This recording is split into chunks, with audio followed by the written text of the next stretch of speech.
welcome everyone to this CTQ Smartcast. So today we wanted to talk about premortems and what it can tell us about team culture. So this is part of Choose to Things Smartcast. We explore topics related to what we do, the work that we do in areas like shaping culture and smart conversations.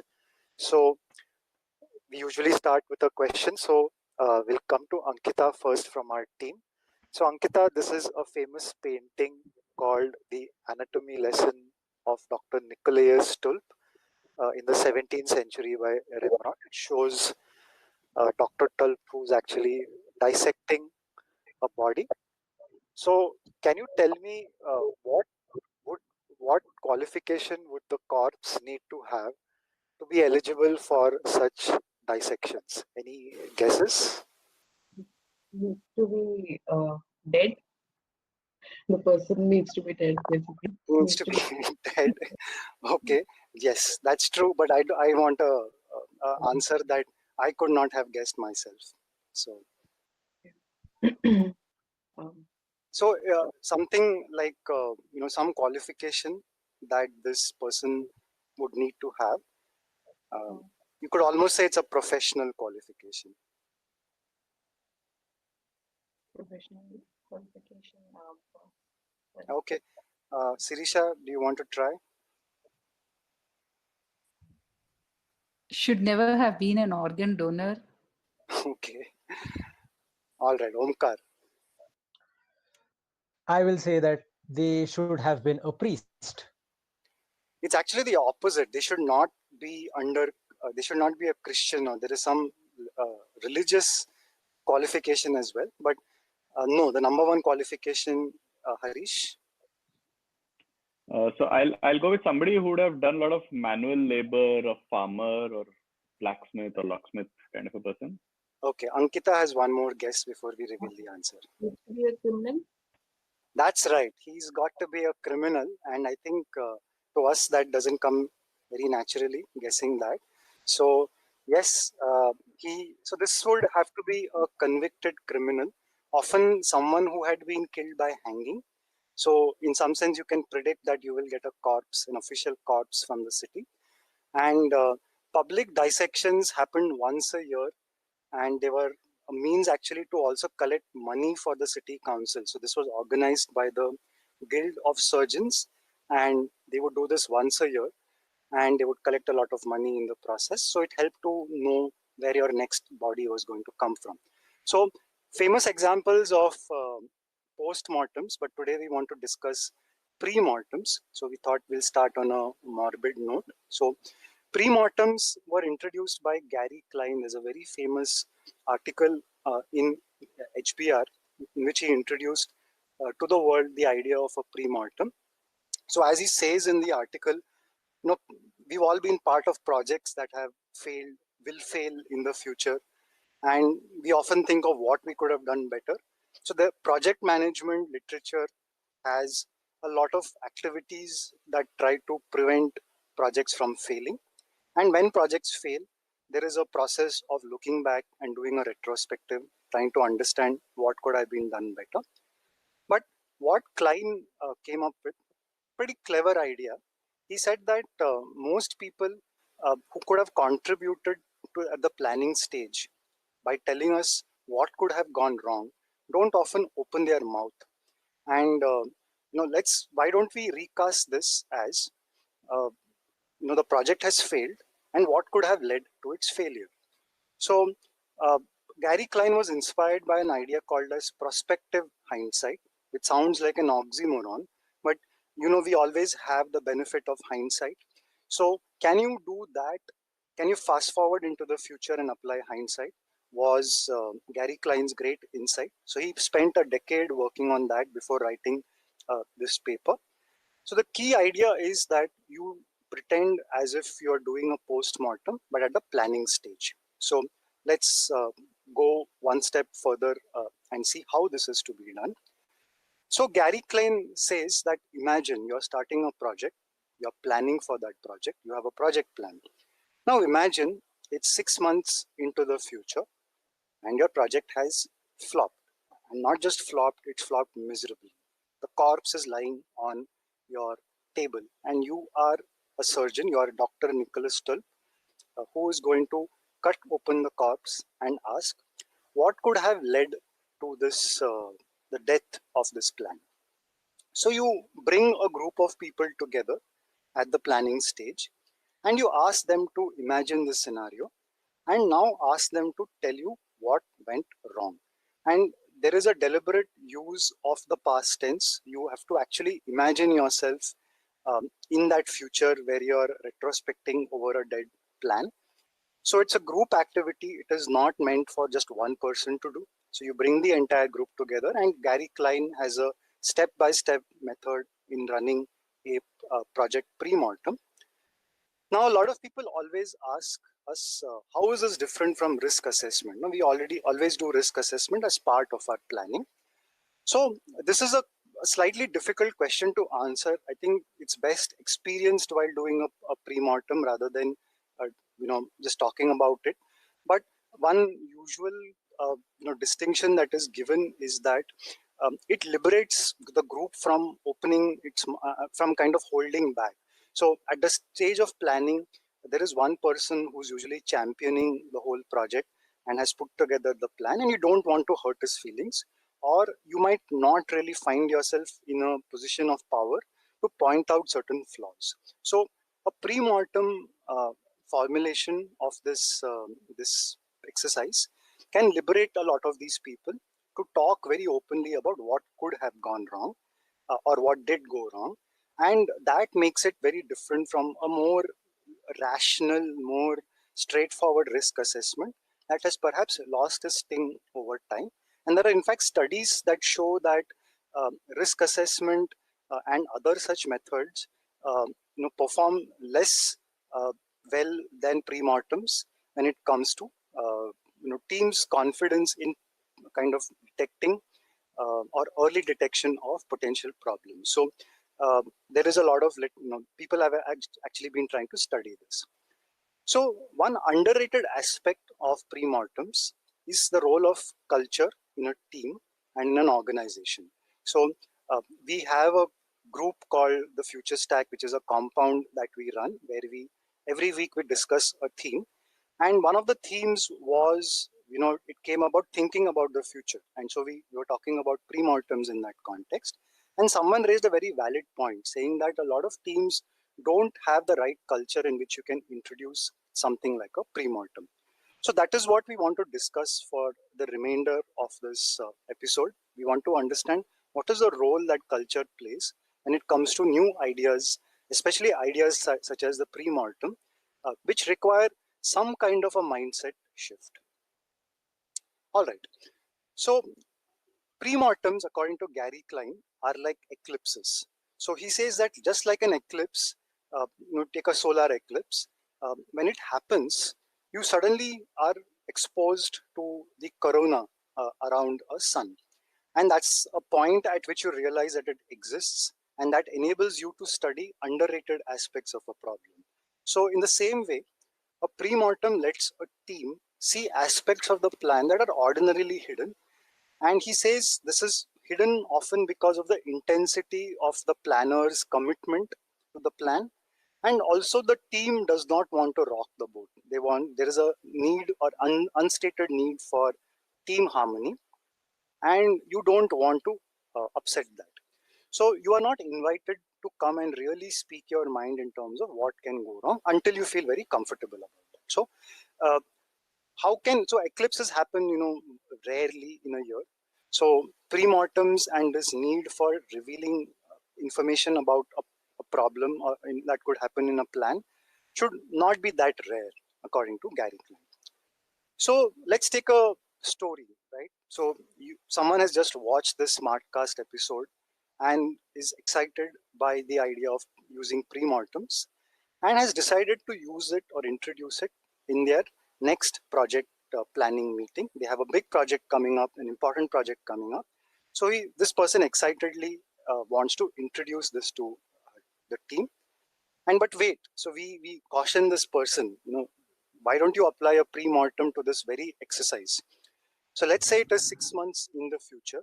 You have been trying to introduce premortems to your team's planning activities and trying to change the behavior and culture of that team, but it's been a flop. Hardly anyone has responded to it. People have come to these meetings and not taken them very seriously. People have even asked you, I don't see the point in this. So put on your pre-mortem hats, pick up your guns, pick up your weapon of choice, and think a little bit about what could have killed the introduction of pre-mortems in a team's existing culture. So we presented this to our team. So today on the call we have Ankita, we have Harish, we have Sirisha, we have Omkar and Sanasi. So we gave them this problem a little while earlier. So team, can you think of what could have gone wrong? I'm going to invite Sirisha first. Give us 1 point, and then from Sirisha we'll go to Harish. Yeah. You as the project lead have been introducing too many fad or the in things to the team. The fatigue is set into the team now. They don't want to try out anything new that you're showing them. Okay. All right. Harish? Yeah, I would think of the opposite of what Sirisha just mentioned, that the team is just not used to thinking in terms of using any frameworks, and it's too dependent on heroism and just winging it. We'll take it as it comes. All right. Omkar, do you have a reason for its failure? After the initial enthusiasm petered off, the immediate impact of it could not be seen because you thought of all the problems that could have come your way and you managed to put them to one side through the pre-mortem exercise. You could see that the project thrived, and it was assumed that it was not really necessary after all. Okay. Ankita?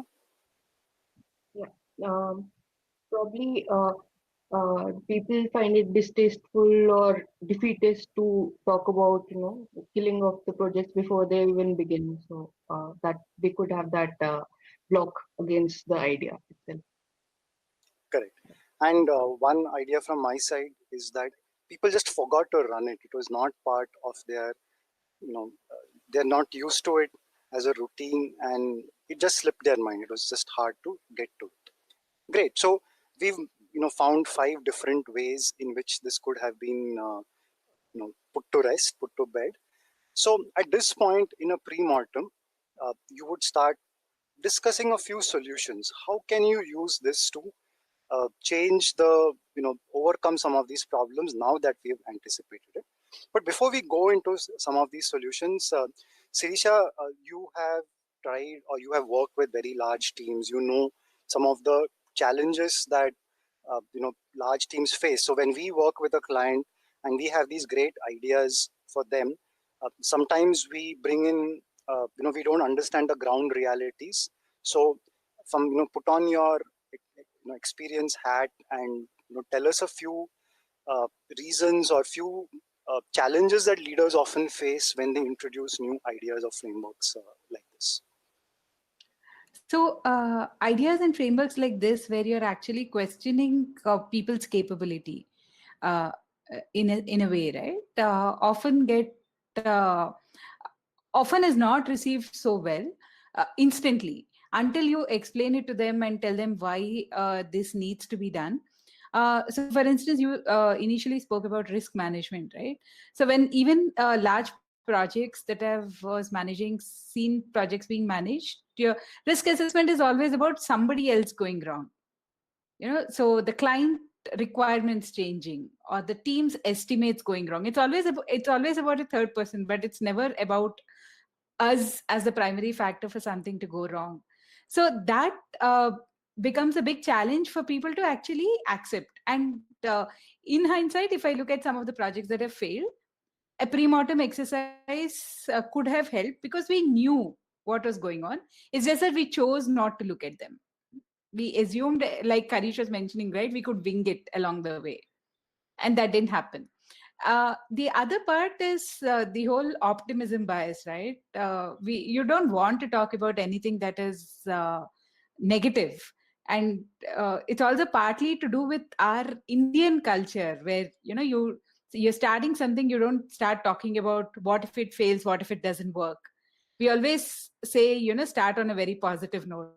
Right? That also plays a lot in our minds when we are working, because I've seen that even risk assessments, when we are questioning someone's ability to do it, or a team, or in fact the team members sticking together till the end of the project, I've seen people outside actually receiving it at face value and coming back with contingency plans rather than how it works here. So that's also a lot to do with our own culture and upbringing, about not questioning some of those fundamental things which actually affect how things work. Premortem as an exercise in that sense helps you call out everything that is possible, everything that is out there. And again, the third part is about seniority, giving respect. So my boss has put up the plan, so how can I question his credibility? How will he take it? So that whole it's not looking at it from an objective view, but getting very personal when you're talking about it, actually starts making people wary about giving feedback on some of these things. So some very junior people will say, okay, what if I open my mouth and say, what if this goes wrong? They're already more experienced, so they would have thought about it earlier. So these are some things that I have always seen, again, when you reflect on things in hindsight, and which probably would have helped if we had done that thinking early on in the project. That's right. Harish, you spoke about winging it, and we have seen a lot of heroism that gets projects from start to success. But how should a more systematically thinking leader approach this? Yeah. So, like Sirisha mentioned, I think there's this big thing of winging it, right? Especially you have this decisive leader who is in charge, and that leader could be the person having the title, or could be like the star of the team, right? And everyone is really looking forward to that person, taking you to the finish line, and has done that in the past. So has a great track record. But people forget that a lot of times it's probably just a matter of chance that they succeeded in spite of the lack of system that they have, right?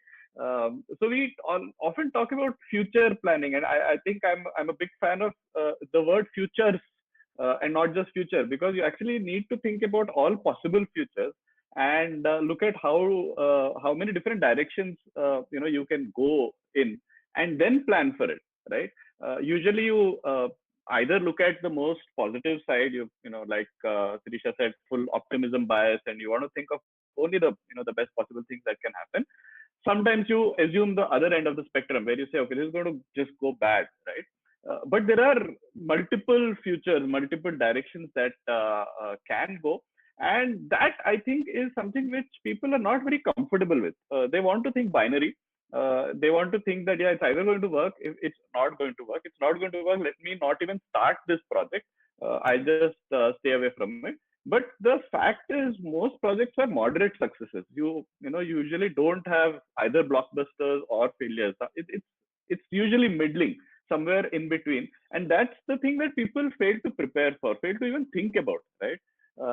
And that's where I think this whole winging concept comes in, because it could have actually been a much better success, but because you were trying to think on your feet and just adapt in the moment, it's more of a moderate success.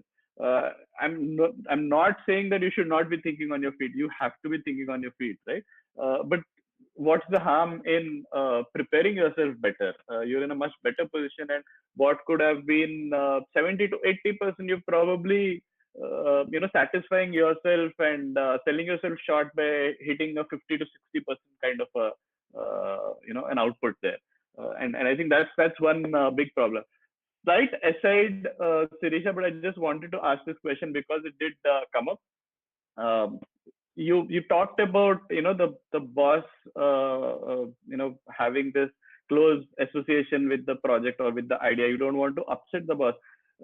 One line answer: do you think there is a gender power equation there as well? A male boss's idea is not criticized as much as a lady boss's idea. Is that the case? Yeah, in your it does. experience? Yeah, does play a role at times, unless the lady boss comes with a lot of experience and has a proven track record. So Okay. I think first what plays is the experience of the person and the power distance, right, between the person who wants to raise it and the person who's actually driving it. And next comes the gender, in my Right. experience. Okay. So since Harish mentioned the word decisive, one of our favorite books on decision making is Decisive, where um, it introduces an interesting concept on the other end of the spectrum, which is preparing for great success, and they call it a pre-parade, which was a concept that for me was completely new. No one, just as we don't plan enough for bad outcomes, we don't actually plan for good outcomes as well. And I think pre-mortems should not be read as a negative thing only. It's actually a very positive thing, right? You are getting a chance to go into a time machine and prepare for all those plural futures that Harish spoke about, and give yourself a chance to, uh, if you are going to do badly, then you already thought about it, and that is where I think a connection to stoicism also comes in. And if you are wildly successful, it may be the only chance time that you're lucky in your life, and you want to make the most of that opportunity. So it's a very interesting exercise and I think the reframing of it as something more than just a negative, trying to shield yourself against negative fallout is worth calling out. So Ankita did mention, this whole distaste factor that comes in with pre-mortems and the negativity. No one likes dissecting a corpse. I think we would rather keep our distance from that. And especially if you are not the decision maker, you are maybe a cog in the wheel and you say, fine, I'll just move on to another project. My reputation probably is not at stake. For a lot of large organizations, you are a small bee in the hive. So Sirisha, um, how do you convince someone, who is at a moderate level of power in the whole? So in the team. I might not be the person putting the plan together. Maybe I'm a team lead. So I am somewhere in the middle. I am expected to convince my, people reporting to me to take part in this exercise with great enthusiasm, and I, also need to make sure that I don't upset power equations in a team. So, how would you run a pre-mortem meeting with these kinds of undercurrents all around us? The way I would do it probably is one, make the whole exercise very objective. So it's not about the person who put the plan up, the person who's been the brain behind it, but it's more, here we have a plan, and where we failed. So where all do you think we have failed? And this is to ensure, and the assurance I would give the team is, this is for all of us to ensure that we are successful in executing this project, which is important for each one of us. And that is how we are looking at identifying what are the gaps. And the person who is driving it, who's the actual one who's put the plan up, it's also fine if that person, if you there's a fear that people will not open up in the presence of that person during this pre-mortem exercise, it's also fine if that person is not in the picture, because then the way it helps is everybody feels comfortable opening up, speaking up. And anyway, at that point when we are doing the exercise, we're not looking at defending anything. The pre-mortem exercise is to poke as many holes as possible in the plan, point as many places where the plan could falter, things could go wrong, right? And it's not about who put it. So basically remove the power equation, power distance there, and get people to actually say, okay, here's the plan, poke as many holes as you can. And this is needed for all of us to make it better. Right. So Harish, sorry, go ahead, Sirisha. Yeah. I was just saying, in fact, one of the clients that we were working with, you'll recall when we did the exercise, initially there was a lot of resistance for people to actually come up with what could go wrong. Right. And there was a lot of confirmation bias. There was a lot of, this can't happen with us, overconfidence. Or the moment somebody starts talking about if one person's individual area, everybody starts defending that, saying, I have this covered, I've taken care of this in the past. So if you want to eliminate all of those, I think all those power leaders have to be out of the equation, and you go through a systematic objective flow and actually get people on the ground to dissect and bisect the plan. I think that worked really well for us when we tried doing it. Right. So Gary Klein, in a follow-up paper that we will talk about it before we close, he does talk about how a meeting should be run. And I found that a pre-mortem meeting is a lot, or is almost like a brainstorming meeting. So IDEO has a well-known framework for brainstorming meetings. So you think about brainstorming as an exercise to bring out a lot of ideas in a very short amount of time. A pre-mortem is just like that, except for you're trying to anticipate as many reasons for failure as possible. So it's as creative an exercise as something like a brainstorming. One thing that struck me in what Gary Klein said, which is the exact opposite to what the idea brain framework goes, but the philosophy is the same. It is about power. So in the brainstorming exercise, you want the most powerful person, the leader, the manager, to go last, because you want to let all, you don't want someone to be swayed by that one idea, because in the end that the manager is probably going to have his way. So you invert the power equation. You start with perhaps the youngest person in the room. And incidentally, in Gary Klein's pre-mortem recommendation, he says that the person who has the most power in the meeting should actually volunteer to go first, and call out a way or many ways in which the project can flop, showing that they are comfortable with talking about failure in front of everyone, about something that they might themselves have designed. So that distance is demonstrated or modeled right at the beginning of the meeting, which I thought was a very interesting juxtaposition to how it is. So Harish, in your opinion, what kind of leaders, what skills do leaders need to have so that they can show this kind of enlightened behavior, because this is not going to be everyone's cup of tea. True.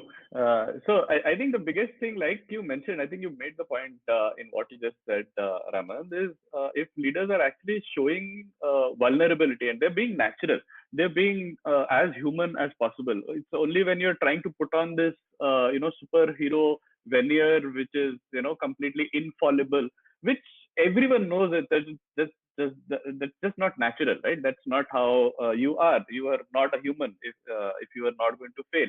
I think if you can stay away from that, I think it just becomes a natural corollary and a natural progression.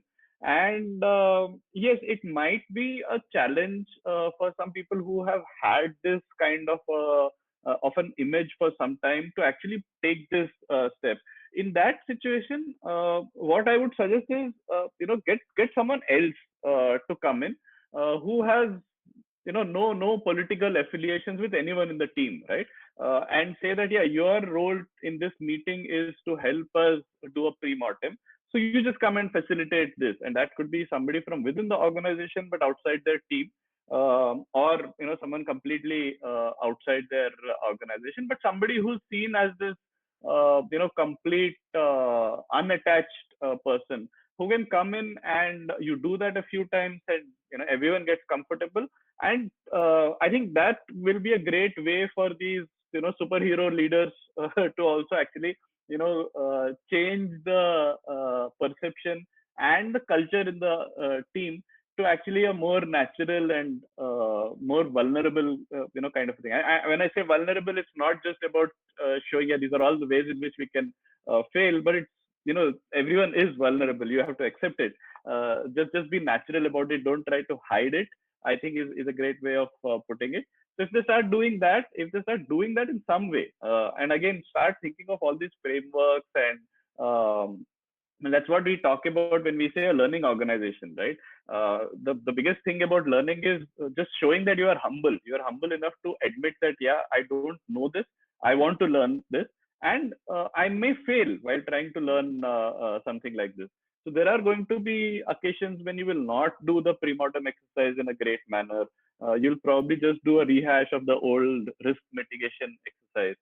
But give it some time, give it a few instances of trying it out, and just be humble that, yeah, you may, get it wrong at times, but keep at it.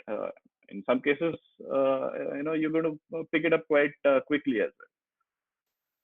So I choose to think we are big fans of practice grounds, right? Low stakes places to try out some of these things. So does anyone have a suggestion for maybe a pre-mortem practice ground for team that has generally been a little stiff about talking about these things? Can we think of something?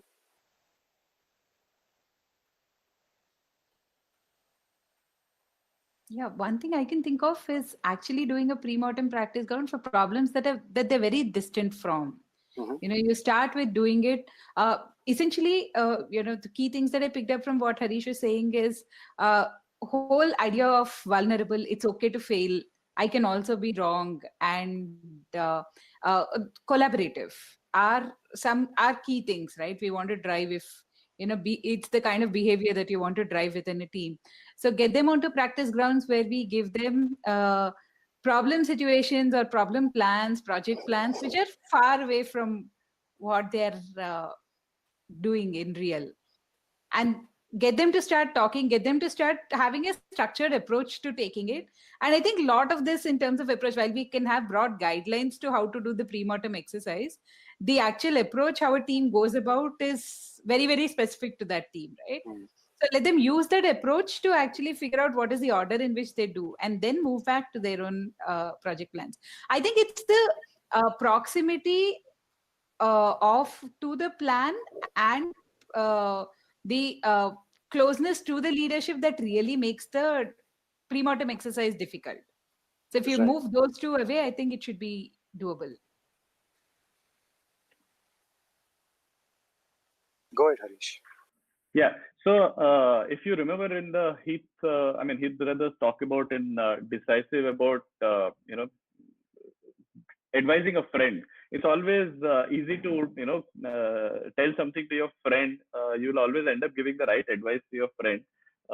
So, thinking on the same lines, with pre-mortem as an exercise and as a philosophy, it's more about getting rid of some of these blocks in your mind about not wanting to poke holes in our plan. I don't say it's only about my plan, right? If our team has come up with this idea, that means it has to be great. Is something that you want to start with. As a leader, I would love to have a team who is, so loyal to each other and thinks great about each other. And then now suddenly you are saying, oh, you have to say that, your teammate is actually not doing a great job. So that's where there is some dissonance. So again, thinking of it from this, how would you advise a friend? And probably these, sporting examples are great, right? So any new upcoming tournament that is coming up, whether it's a cricket World Cup or an IPL or a football World Cup or a Premier League, say that, yeah, your favorite team is going to lose. Now tell us why that has happened, and do this exercise, do this more often, and then convince them that, see, if you could do that for your favorite team, why not use the same principles for the next project that you're taking up? Right. And I think we have often tried using pre-mortems for some of our plans, especially when we are in that 0 to 1 phase. We are doing something for the first time. We did it for our simple interest leagues. We did it for our compounds in the past. So it's actually a fun exercise. I think it's actually lets you take out that creative hat for a while, which can be very overwhelming when you kind of hit a certain plateau with ideas, and this can actually unlock some of it. So I actually see it as a core part of that creative toolbox. All right. So any final comments on this section before we go to our next question, which is on diversity? Just going to pause for 5 seconds. All right. So let's move ahead to our next topic, which is about the role of diversity in pre-mortems. So again, Gary Klein and his collaborators, they point out that the more diverse a group, and this is a group activity, mind you, the more cognitively diverse, the more richly experienced in different fields that you have. And it's a lot like brainstorming again. You bring different perspectives onto a problem. So, Sirisha, do you want to comment on the role of diversity? Have you seen that when projects don't do well, that, and this has come into our parlance or our thinking, collective thinking in the last half a decade or decade. And earlier, this was not given its due. So, and I'm not talking just about gender, I'm talking about different ways of thinking, different generations. So, what do you have to say about its role? And how should a leader think about it in the context of this kind of future thinking as epitomized by a Premortem? Yeah, uh, diversity plays a big role, and having done some pre-mortem exercises as part of our work with corporates also, few things that I realized in terms of different forms of diversity. One is closeness to the function or the practice or the team, right? So you also get outsiders, because the way they look at the project plan versus someone who's built it from scratch, or the plan has been their baby, the way they both of them look at the plan will be very different. They will question a lot of assumptions, and also get a mix of people across experience levels. Because the attention to detail and the depth to which different people think will be very different. So, for instance, you could have some junior folks come up with a lot of operational things which could otherwise get missed when a leader is thinking about the pre-mortem, looking at the project. So the experience level makes a difference, and the generation gap makes a lot of difference. Because what seems obvious to a particular generation will seem too trivial. And I've also seen these conversations happen about, you're getting a human to do it, and that's a big risk according to me.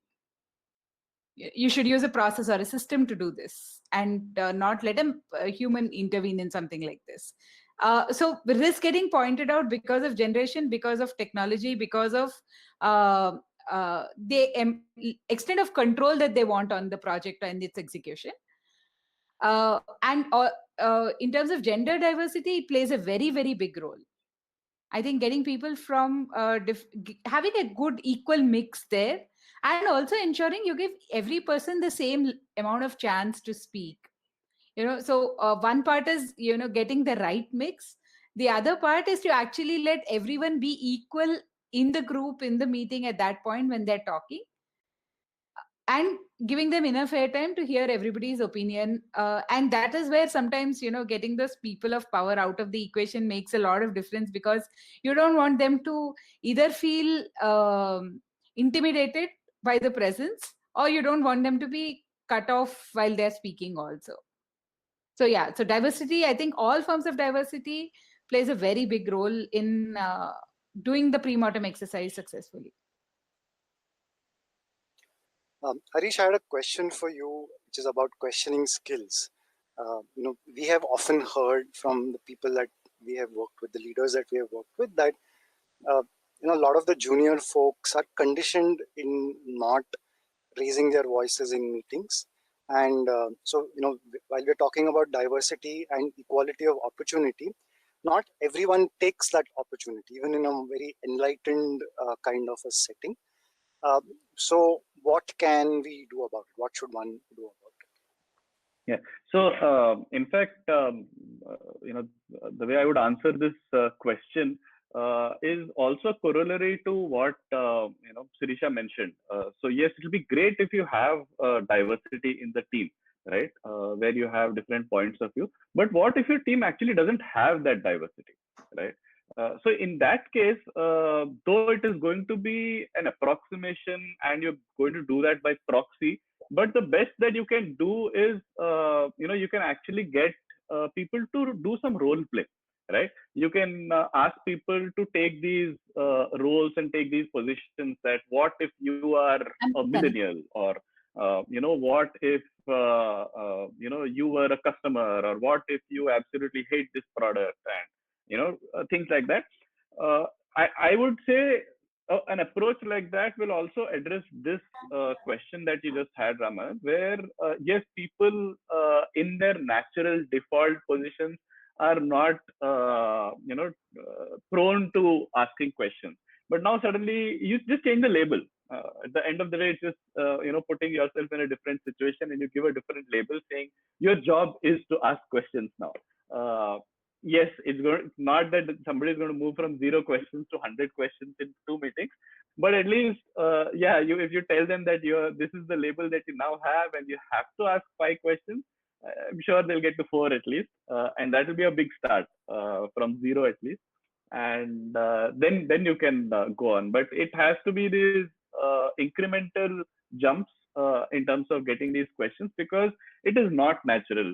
Like Sirisha was mentioning earlier about the mindsets of people. That's also a function of the kind of schooling that we have, where questioning is not something that is seen in a very positive light. So all those things, and yeah, adults don't want to be seen asking questions. They don't want to be seen as stupid children who are asking questions and who are doing things without thinking, right? So now suddenly you're asking them to do something which is against the identity that they have assumed for themselves. So it's not going to be natural, which is why I think you have to do this bit of make believe for them, where you say, now you have this job. Your job is, to ask 5 questions, and give them these different roles. I think that's also a good way of addressing the lack of diversity in some cases. True. I think one of our favorite, we have a list somewhere in terms about thinking about different marketing approaches, different frames to think of marketing. I think one of our questions there is, what would Donald Trump say, or what would he do? How would he market this thing? And it gives you the permission to step into his shoes and say something that you would not say as yourself. So I think it's a great point. And we can always think of one person who is that very cynical character. We can think of someone who is a very has rose tinted eyeglasses. We can think of someone in our family who will just try and cut everything you have to pieces. So I think thinking about that person, adopting that persona for that 30 seconds liberates you again from being yourself. So it's you have a lot of diversity within yourself. Yeah. And Raman, if you remember, I think this was back in 2004 or 2006. I think it was 2004, when we did a short exercise, if you remember, where we had taken these roles of the Indian and Australian managers while the India-Australia series was going on. So what we had done was, at the end of each day's play in a test match, Ramanand was playing the role of, I think, the Indian. He was playing the role of John Wright, and I was taking the role of John Buchanan. And we were just trying to analyze the day's play and sort of figure out the strategy for the next day. And that was liberating in that sense, that we could suddenly taking a different point of view. So that helps. So doing these make believe exercises. Another exercise that came to mind was one that we ran for one company, where we asked the employees to do a premortem of startups in their domain. So we actually asked them, to think of different startups in their domain, and ask them to say which of these startups are actually going to fail at the end of the year. So the company for whom we were doing this work was a well-established leader. So they were, never in danger of any. They didn't have any threat. But there were these other smaller startups which were coming up in their spaces and sort of gnawing at their feet. So the job that we had for the employees of this well-established company was to just look at all the other companies in their domain and tell us why they would fail, because it's very easy for them to think of why that small startup is going to fail. It'll come very easily. And through that process, we actually got them to think of what are the things that they need to build in their product as protection against what the startup could do to threaten their position. So just putting them in these positions, giving them a different label, I think can do a great job. Right. All right. So let's move on to our last section, and we'll tie all these threads together. So, they say that we live in an age of uncertainty right now, and what premortems do is, perhaps you didn't need premortems 30 years or 50 years ago, when the world was largely the same. Over a 5-year horizon, you could do a 5-year plan. These days, plans don't last even a week or 6 months, depending on what certain viruses have to say about it. So, if you were to go and visit a company, and most places we expect them not to have heard of premortems. It is that old quote about the future not being distributed evenly. The premortems have been around till 2007 in the public domain. We still don't expect to meet people who have heard too much about premortems. So, Sirisha, if you were to walk into a potential client's office and hear them talking about or practicing premortems, what would it tell you about that company and its future prospects? They're talking about it, then it's open, it's transparent, they all have growth mindset. It's an extremely organization very high on humility. And it's an organization that is, when I say open and transparent, it's open to thinking, innovation, and they have very low fear of failure if they're ready to talk about it. Okay, and Harish, you went to in a parallel universe. You went to a client, and they haven't heard of premortems, but they saw this conversation and said, "We want to be that company in a year's time." So, what should be they doing from today? Yeah. So first, sign up to our podcast.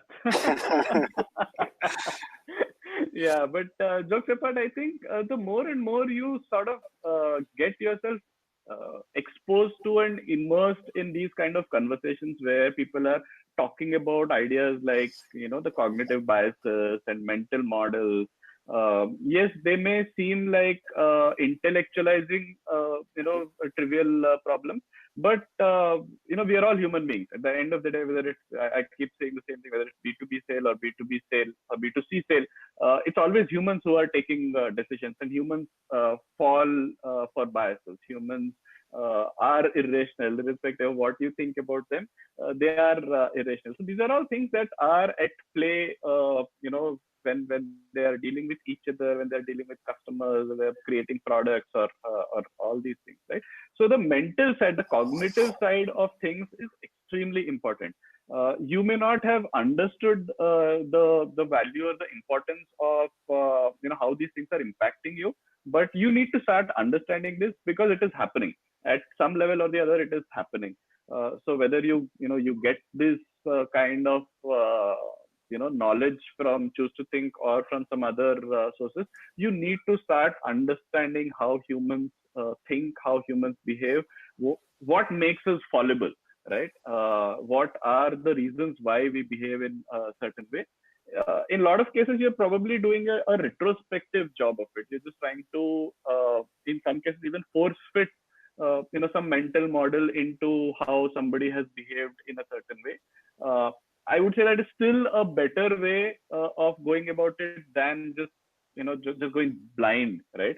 That that's how that person behaved. Because there is a reason. There is a reason how and why people behave in a certain way. So the more you start understanding, human brains and how they behave in certain situations and what all is at play for people, both behaving individually and their interpersonal relationships, the better you will have, the better handle you will have on what your company can do, what your organization can do. So the first thing is just to get them to get that company to start understanding these kind of things, starting with the leader, right? The easier it is for the leader to start understanding these things, easier it gets in terms of propagating these concepts and ideas in the team. Right. I think it could also tell us that an organization like this is thinking maybe in systems rather than in outcomes, because most of the Right. time when you do a pre-mortem, you are probably not going to hit those weird causes of failure, or if, for example, if today you run an airline, the airline industry, the safety record has improved over time, and they say that it's one of the safest ways to move about. And so whenever something happens, it is a really strange, weird, unpredictable kind of a truly black swan kind of a cause. But most times when we do pre-mortems, especially for well-known areas, uh, people are probably likely to get into this habit of saying, I don't need it because it doesn't teach me anything new.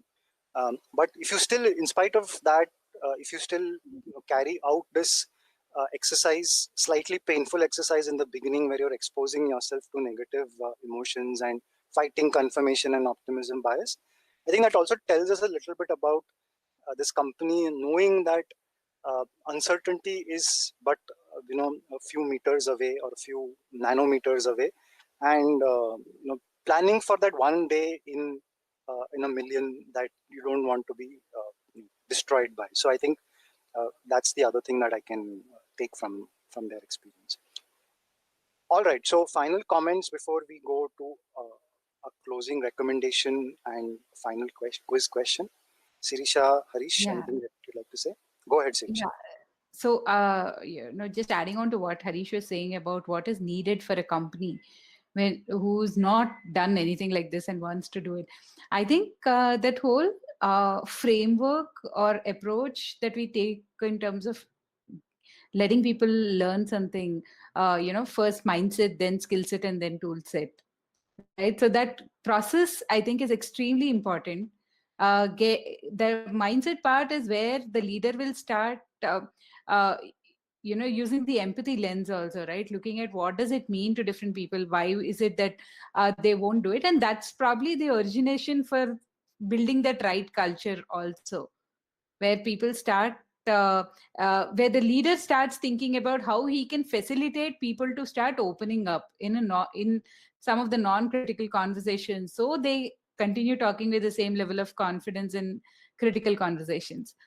And once the mindset is built in the leaders and it translates into culture in the organization, that's when I think people will start opening up and talking and questioning some of those basic assumptions that leaders are making. The skill set and tool set, to me, the process that is followed for pre-mortem is a smaller part compared to actually having the right mindset before they get onto a pre-mortem exercise. Yeah, I would just expand your point a bit, Sirisha, when you talk about the right mindset. I think what you're talking about is having a sense of psychological safety in the team. And we know how, Google did this famous experiment about what leads to success of teams. And the number one factor was whether the people in the team have a sense of psychological safety. To me, it comes from how secure the leader is in his or her position. If the leader feels insecure, I think that's where then there's this command and control kind of a mode where you don't want to encourage any contrary thought, right? So luckily we've had a great opportunity to work with leaders who've been very secure in themselves, right? And in most cases, people who do end up, reaching those levels are actually quite good and are quite secure. So they do encourage that. Sometimes it's also, I also feel bad that the leader wants to encourage, that differing of opinion, but people are actually not taking that opportunity. So sometimes you need that push from outside where you say that, yes, the leader is actually good to go with this, and you can take your chances. Don't feel too threatened. So I think that's where we coming in as an outsider has helped in at least those situations that we have been a part of. I think that's where we also add to the transparency and trust in the whole exercise, right? If we as outsiders are knowing what is happening, means this is an exercise that is of importance to the organization and also helps in building that trust factor there. Yeah. In fact, I've actually had the opportunity to say this line to a leader where I said, my loyalties lie with the success of that event. I actually said that to that person's face, and he was very happy with that. And I said, I need you to do this because that event has to be a success. And yeah, I think he was very happy to actually hear that from me. So I would say that if you can see premortems happening, it's a sign that there is enough psychological safety in the organization, because otherwise it's one of those terms that someone can claim with and get away with it. All right. So thank you all. I'm just going to close with some recommendations from Choose to Think on if you're interested in premortems. So read Gary Klein's article. You can also read a paper by Klein and collaborators called Rendering a Powerful Tool Flaccid, which comes in response to criticisms as to premortems not being done properly or not yielding success. So they have some recommendations. We do point you to that. There is a famous short story that I am fond of called The Miracle of the 15 Murderers. And there are some allied concepts called red teams and murder boards that we didn't touch upon in this episode. But this great short story tells you a little bit about the power of a premortem. It's literally a premortem. Finally, Cautionary Tales is a podcast by Tim Harford, who's a well-known writer on economics and other topics. So he often writes about failure. So Cautionary Tales is about, it's more in the post-mortem territory, wherein he looks at or revisits famous failures from the past. And the best way to learn is from other people's failures, not your own. So check out Cautionary Tales, a very interesting, very well-made podcast series. And with that, we arrive to our last or our closing question. This question is about a story called The Adventure, written by the famous astrophysicist Professor Jayant Narlikar. So this story is a what-if story. It's a counterfactual story, a genre of historical literature, fiction, non-fiction, where you explore what happens if an event from history was different. So in this what-if story, there is Professor Gangadharpan Gaitonde, who's a historian from Pune. So what key incident in history is the central what if in this story? So I'm going to invite Ankita to close out this quiz with her guess. So Ankita, can you give us the right answer for this one?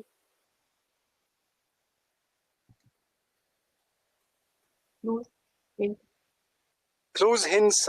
This is a historian from Pune. Narlikar is also from Pune. Okay, I'll give you another hint in this story. For some reason, Pune is the capital of India. Okay, so that's your hint. Okay.